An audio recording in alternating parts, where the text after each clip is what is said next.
Hi, this is Cool Masters TV on Cool Master Smart's YouTube channel. Today, we will be telling the life of the HMHS Britannic. You see, the HMHS Britannic was the final vessel of the Olympic-class liners. Britannic's construction was started on November 30th, 1911. She was launched on February 26, 1914, just a few months before the outrage of World War I. She was supposed to be used as for passenger services, but she was later converted to a hospital ship for World War I services. She was the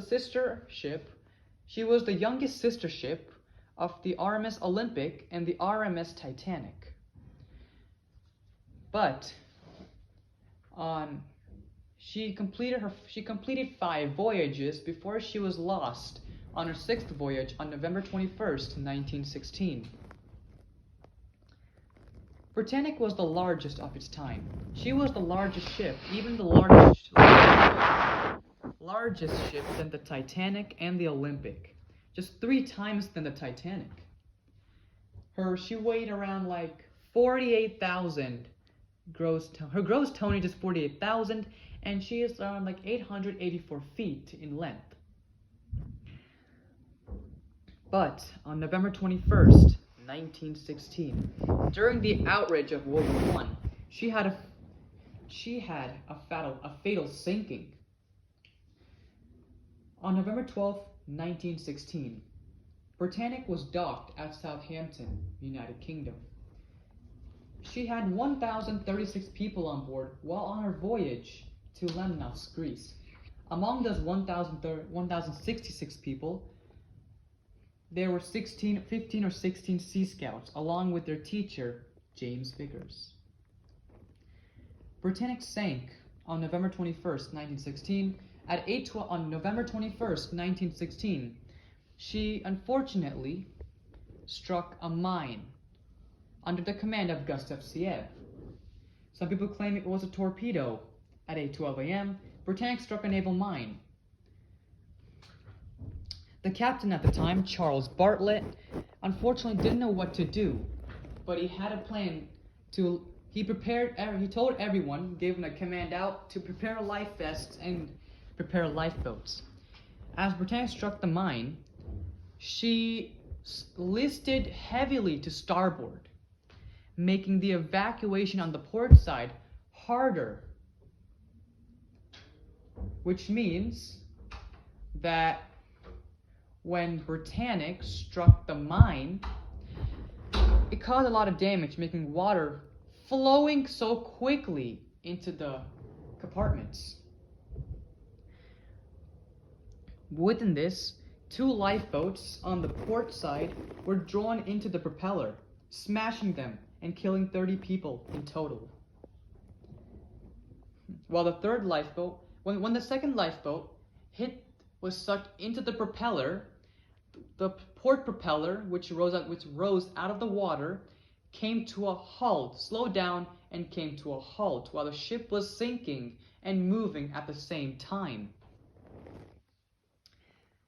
The mine caused more damage than what happened to the iceberg where it collided with the Titanic, and the torpedo on which shot the Lusitania in 1915, just a year before the Britannic sank, I meant. Sorry, it's been a very long time since I ever talked about the Britannic, so I only know some facts about this. So as you know, the 16 Sea Scouts, including James Vickers, boarded random lifeboats without being a team. As Britannic sank from 8:12 a.m. to 9:07 a.m., Britannic sank in a total of 55 minutes.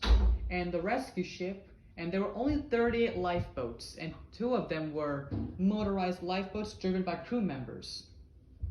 Out of the 1,066 people on board, 30 people were killed, and that was not much than the Titanic.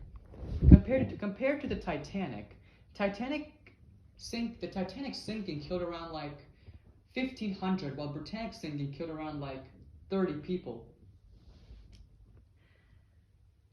Unfortunately, The blame does not go on the captain for this, since he did not know that there was a mine up ahead and paid attention to the warnings at least.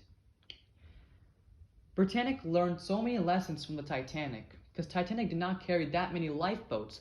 Britannic, on the other hand, had so many lifeboats that it carried so many people. 30 minutes later, the rescue ship HMS Scourge picked up the survivors from the Britannic and took them all the way to Lemnos. Britannic sank just at a depth of 400 feet, whereas in 1977, one of the survivors and Jacques Yves Cousteau discovered the Britannic, along with the survivor named Shala Macbeck Mitchell. Unfortunately, Shala died in 1994, and she was the second to last living normal survivor of the Britannic. Facts about the Britannic is that there was a woman named Violet Constance Jessup that survived 3 shipwrecks, and those 3 shipwrecks were from the sister ships of the Britannic, including the Britannic as well. On September 20th, 1911, Violet served on the RMS Olympic when it collided with the battle cruiser HMS Hawke, causing both significant damage to both the Olympic and to HMS Hawke. She did not add Olympic in her memoirs, but 1 year after the collision with the Olympic, she served on the Titanic.